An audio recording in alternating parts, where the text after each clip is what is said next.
हमारे इस एरिया में मैक्सिमम सभी गोरखाली हैं, मतलब जो नेपाल के, वो सब लिंक रखते हैं नेपाल से। उनके बच्चे वगैरह सब वहाँ पे पढ़ रहे हैं, तो वहाँ से कोई कांटेक्ट नहीं हुआ। उनके मैक्सिमम लड़के वगैरह जो वहाँ पे कॉलेज वगैरह में पढ़ते हैं। तो ये हमारे यहाँ पे एक मंदिर है, तो वहाँ के जो पंडित जी हैं उनके बेटे दोनों मिसिंग हैं, अभी तक मिले नहीं हैं। हमने यहाँ पे प्रेयर की है उन्हीं लोगों के लिए जो अभी तक मिले नहीं हैं।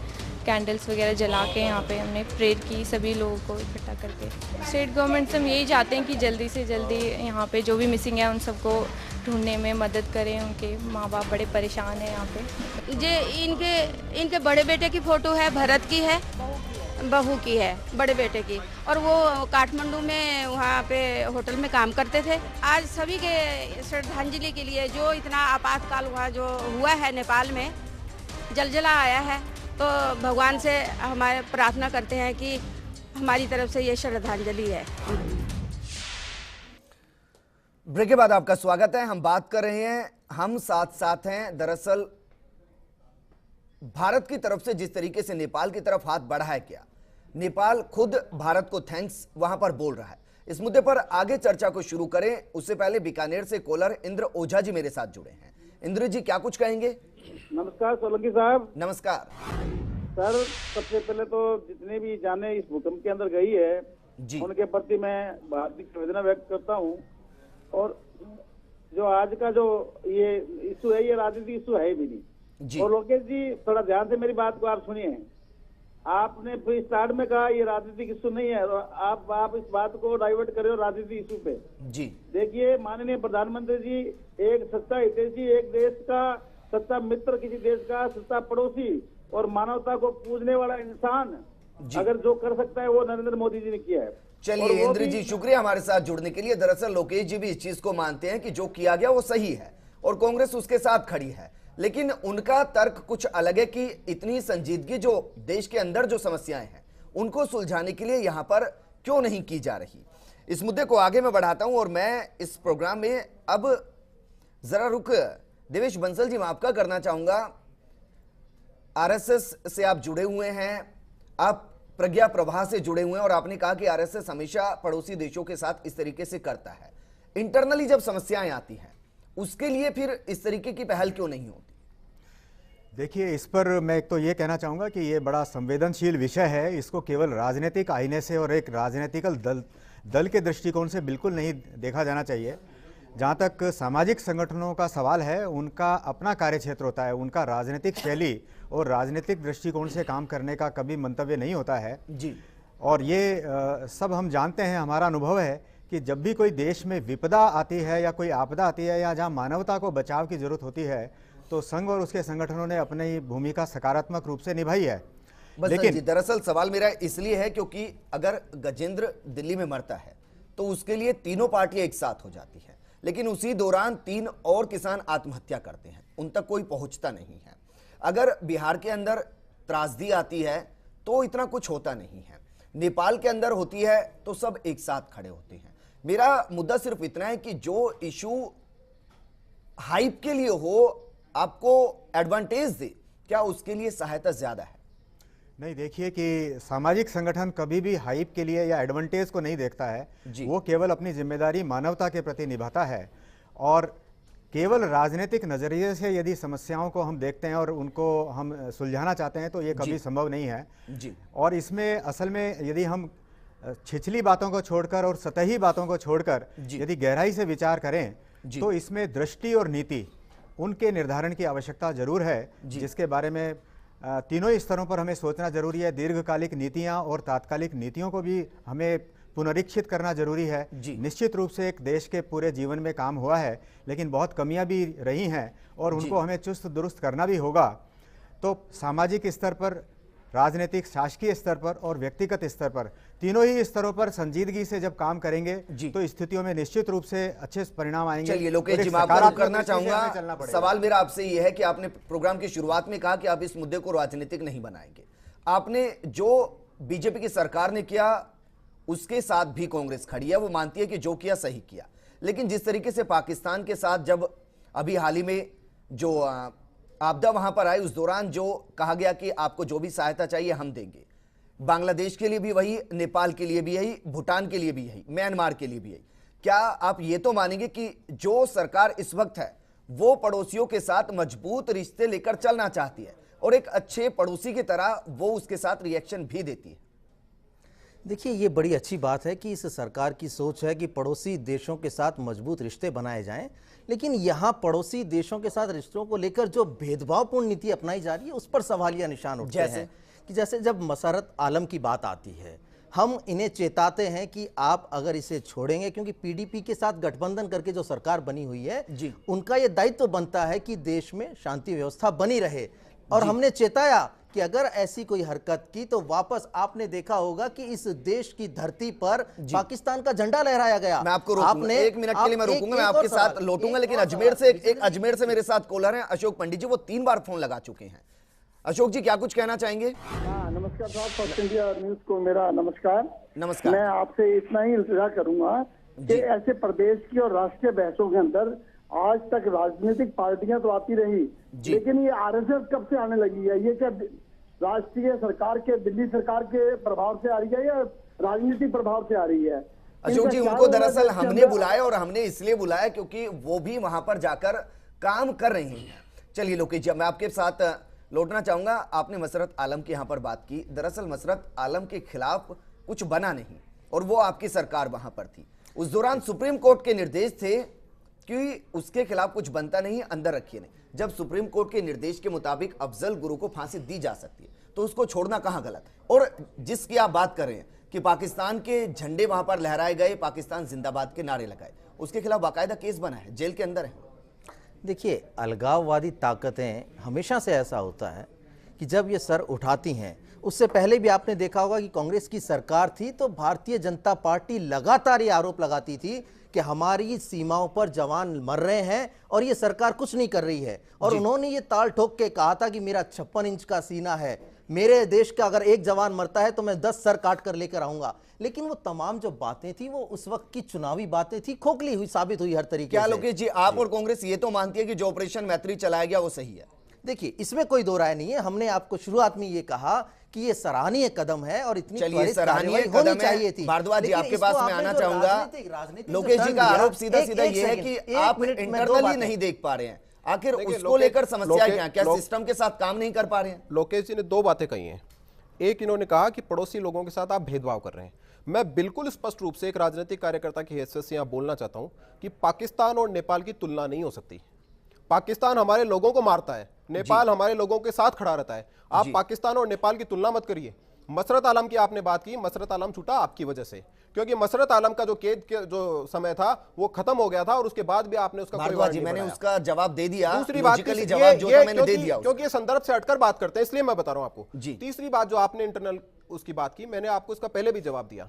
मुझे आप एक ऐसा उदाहरण बता दीजिए कि इस देश में किसी भी तरह की कोई ऐसी घटना हुई जो जिसको हम विपदा कहते हैं और इस देश की सरकार उस पर चुपचाप बैठी रही। मैं आपको किसानों का मैंने उदाहरण दिया अभी। इस देश में आपदा आई, किसानों ने आत्महत्या की। बरसों से इस देश में जो एक्ट बना हुआ था कि इस फसल, जितनी फसल का नुकसान होता है अगर उसका परसेंटेज उससे ऊपर है तो ही मुआवजा दिया जाएगा। ये पहली ऐसी सरकार है जिसने खराबे का जो प्रतिशत है उसको कम किया और इस देश के किसानों को रिलीफ देने का काम किया। ये केवल कम करने से किसानों को राहत मिल गई। ये सुनिए, आज दरअसल मुद्दा जो है वो नेपाल से जुड़ा हुआ है, त्रासदी से जुड़ा हुआ है। इस दौरान दर्शक मेरे शायद ये समझना चाहते हैं कि कैसे उससे निपटा जाए और अगर ऐसी त्रासदी आ जाए तो किस तरीके से काम वहां से किया जाए ताकि बचा जा सके। भगवान जी, आपके साथ मैं जुड़ना चाहूंगा। आप रक्षा विशेषज्ञ हैं। अगर इस तरीके की त्रासदी आती है, क्योंकि यहां पर मनोज जी ने कहा कि उसको रोका नहीं जा सकता, तो कौन कौन से पैरामीटर्स ऐसे हैं जिनके ऊपर काम करना चाहिए ताकि कम से कम जान माल की हानि हो? देखिए, बात यह है, पहली बात तो जो डिजास्टर मैनेजमेंट है जी, इसको एक मेन स्ट्रीम में सब्जेक्ट लाना पड़ेगा जी। मेन स्ट्रीम का मतलब ये है कि जैसे हम आज पॉलिटिक्स की बात करते हैं, बीजेपी कांग्रेस का आपस का तू में होता है जी, इस तरह से पब्लिक में भी ये पार्टियों की बात होती है। पब्लिक में क्यों नहीं डिजास्टर मैनेजमेंट की बात, प्रिपेयर्डनेस की बात, और जो भी हमारे मुद्दे हैं, चाहे वो आपदा के नेचुरल आपदा हो या प्राकृतिक आपदा हो या कृत्रिम आपदा हो, मैन मेड डिजास्टर्स हैं, इनके बारे में आप डिजास्टर को मेन स्ट्रीम में कैसे लाएं, पहली बात। दूसरी बात, यदि ये जब आ जाए तो आप जनता को प्रिपेयर्डनेस कैसे करें, कैपेबिलिटी बिल्डिंग कैसे करें, आप कैपेसिटी बिल्डिंग कैसे कर सकते हो। कैपेसिटी बिल्डिंग तभी कर सकते हो जब आम पब्लिक को आप अवेयर करो कि यदि भूकंप आता है जयपुर में तो पब्लिक को क्या करना चाहिए। आप रोक नहीं सकते उसको, और जो कैजुअलिटी होनी है वो भी होगी, लेकिन उनको कम कर सकते हो। मिटिगेशन एफर्ट हैं वो क्या क्या हैं। मिटिगेशन एफर्ट में ये है, जहाँ तक आम आदमी का सवाल है, यदि आप भीड़ भड़ाके के इलाके में हो, जैसे मालूम मल्टीप्लेक्स में हो, मॉल है बड़ा बड़ा, मॉल में सैकड़ों आदमी होते हैं एक साथ, यदि वो भगदड़ मचेगी तो सब नहीं निकल पाते हैं।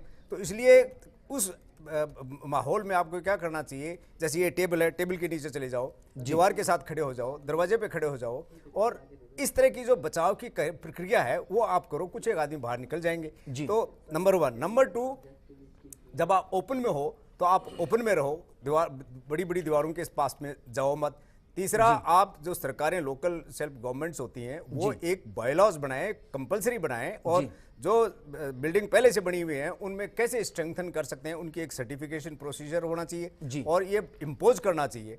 तीसरी बात, आपके जैसे एनडीआरएफ की टीम है, पिछले 5-6 साल के अंदर ही ये तैयार हुई है, एनडीआरएफ की टीम बनी है, इनके पास जो इक्विपमेंट आया है। तीसरा, जो हमारे पूरे देश में एक जाल फैला हुआ है सिविल डिफेंस का, सिविल डिफेंस का एक ये जो डिजास्टर मैनेजमेंट है, सिविल डिफेंस इसके अंदर नोडल एजेंसी है।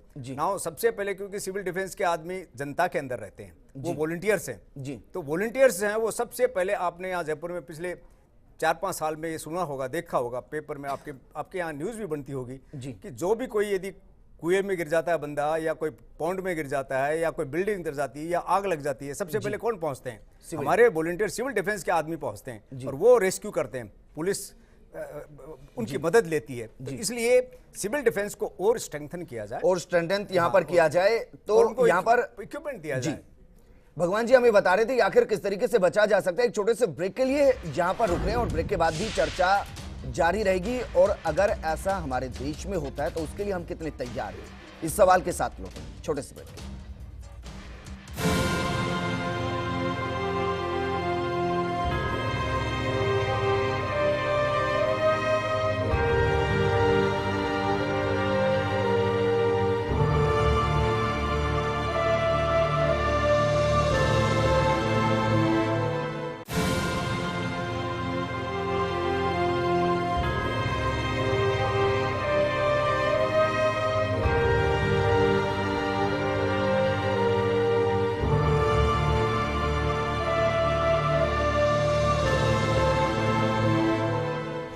बिग फाइट में आज हमने सवाल पूछा था कि क्या नेपाल त्रासदी में भारत का कदम सही है। जवाब यहां पर है, 99% लोग कहते हैं कि यकीनन ये सही है, और 1% लोग यहां पर असमंजस की स्थिति में है, वो कहते हैं कि नहीं, ऐसा नहीं है, उसके पीछे के तर्क अलग अलग हो सकते हैं। यानी कि 99% लोग यहां पर मानते हैं कि जो बीजेपी सरकार की तरफ से कदम उठाया गया है वो एकदम सही है।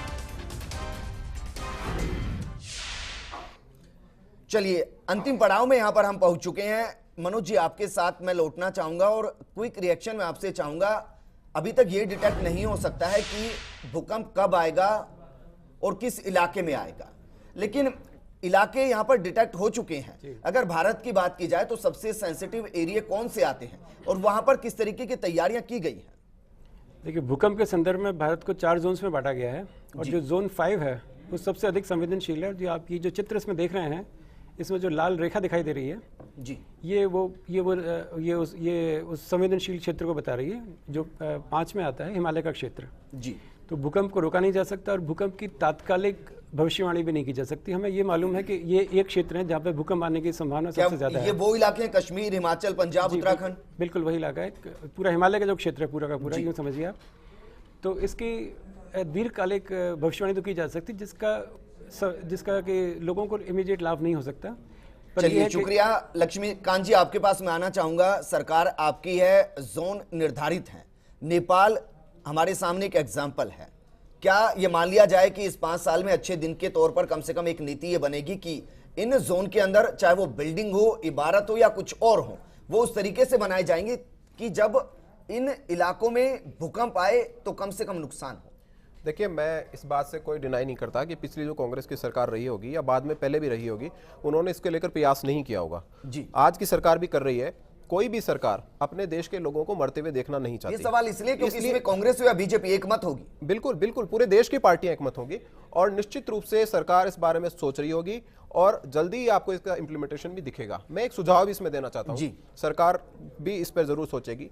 ये जो डिजास्टर से निपटने का तरीका है, मैं ऐसा समझता हूं कि स्कूली बच्चों को किताब में पढ़ाया जाना चाहिए, जिस पर यूनिवर्सिटीज में रिसर्च होनी चाहिए, ताकि हर आदमी इसको लेकर अवेयर रहे और जब कभी कोई ऐसी घटना होती है तो उसमें कम से कम नुकसान जो होने की संभावना हम कर सकते हैं, उसके लिए हमारा प्रयास होना चाहिए और इसके लिए हर आदमी ट्रेंड होना चाहिए। और खासतौर पर उस पर्टिकुलर एरिया में जहां पर इसके आने की संभावना ज्यादा है, जो सर बता रहे हैं यहाँ पे, उसमें ऐसी व्यवस्था वहां पर होनी चाहिए। उसमें सब लोगों को मिलकर साथ काम करना चाहिए, चाहे स्टेट गवर्नमेंट किसी भी पार्टी की हो, सेंट्रल गवर्नमेंट हो या वहां के लोकल जो लोग हों, उन सबको मिलकर इस बारे में काम करना चाहिए। लोगों को अवेयर करने के लिए सबसे ज्यादा जरूरत इस बात की है कि वहां पर जो स्कूली पाठ्यक्रम है उसमें इससे बचने का तरीका, यानी कि उनको इसकी जानकारी यहां पर दी जाए, ये होना चाहिए। लोकेश जी, आप इस मुद्दे पर क्या कहेंगे, क्योंकि नेपाल के साथ भारत के रिश्ते इससे और ज्यादा मधुर होंगे, इसमें कोई दो राय नहीं। और भारत ने जो वहां पर किया वो करना चाहिए था, ये आवाम भी मानती है, लेकिन भारत में ऐसा ना हो, इसके लिए आगे कदम किस तरीके के? देखिए, बिल्कुल ठीक बात है कि भारत में इस तरीके की कोई आपदा ना आए, और अगर आए तो कम से कम नुकसान हो, और ये तैयारी रहनी चाहिए कि नुकसान भी हो तो जान का ना हो हो, कम से कम माल का नुकसान हो। तो उसके लिए जो तरीका है, यानी देखिए, जापान ने जो एक पूरा का पूरा प्रोसेस अपनाया है, हमें उससे सीख लेते हुए बहुत कड़ाई के साथ इन जो सेंसिटिव जोन है, जहां सबसे ज्यादा खतरा है, वहां उसे कड़ाई के साथ पालन करवाया जाना चाहिए कि भूकंप रोधी ही इमारतें बनेंगी, ताकि कोई ऐसी घटना घटित हो जिसमें भूकंप आए तो जान को नुकसान ना हो। हमारे क्या कांग्रेस इस मुद्दे को मुहिम बनाएगी? बिल्कुल, देखिए, ये एक सबकी सुरक्षा से जुड़ा हुआ मुद्दा है, इसे कोई मुहिम बनाने की आवश्यकता नहीं है। इसमें सभी दल, सभी राजनीतिक लोग इस बात को लेके सोचते होंगे, तत्परता से सोचते होंगे और एक मत भी है, लेकिन करना चाहिए। इसको लेकर कोई कठोर एक्शन अभी तक नहीं लिया गया। देवेश बंसल जी, मैं आपसे लास्ट रिएक्शन यहां पर चाहूंगा। निश्चित रूप से ये एक ऐसा विषय है जिसमें जो आपदा प्रबंधन है उसका, जैसा भगवान सिंह जी ने पूरा थोड़ा सा विशेष विवरण भी दिया, उसके ऊपर निश्चित रूप से प्रभावी सकारात्मक काम होना चाहिए। और जो भूकंप प्रभावित क्षेत्र हैं उनके लिए निश्चित रूप से जो नीतियां हैं, जो उसके लिए प्रबंध की आवश्यकताएं वो होनी चाहिए। वहाँ भोजन, पानी, चिकित्सा, परिवहन, संचार की व्यवस्थाएं ऐसे समय में ज़्यादा प्रभावी रूप से तुरंत उपलब्ध हो सकें। और जो नगर नियोजन है, नगर आयोजन है, वो ना केवल भूकंप प्रभावित क्षेत्र में विशिष्ट प्रकार का होना चाहिए, अन्य क्षेत्रों में भी जो अपने देश के अनेक अन्य हिस्से हैं, चाहे वो जयपुर हो या पूरा देश हो, उसके लिए भी उसका प्रबंधन निश्चित रूप से अच्छा होना चाहिए। शुक्रिया इस चर्चा में आने के लिए। लोकेश जी, लक्ष्मीकांत भारद्वाज जी, भगवान जी, देवेश बंसल जी और मनोज जी, आप सभी का शुक्रिया। एक सार्थक बहस का हिस्सा आप यहाँ पर बने। इसमें कोई दो राय नहीं कि भारत जिस तरीके से नेपाल की सहायता कर रहा है वो उसको करनी चाहिए थी और आवाम भी यही कहती है। लेकिन लोकेश जी ने जो कहा कि इंटरनल जो समस्याएं, और अगर भारत में ऐसा होता है तो उससे बचाव के लिए सरकार कितनी संजीदगी के साथ काम कर रही है, ये मुद्दा यहां पर आगे चलता है।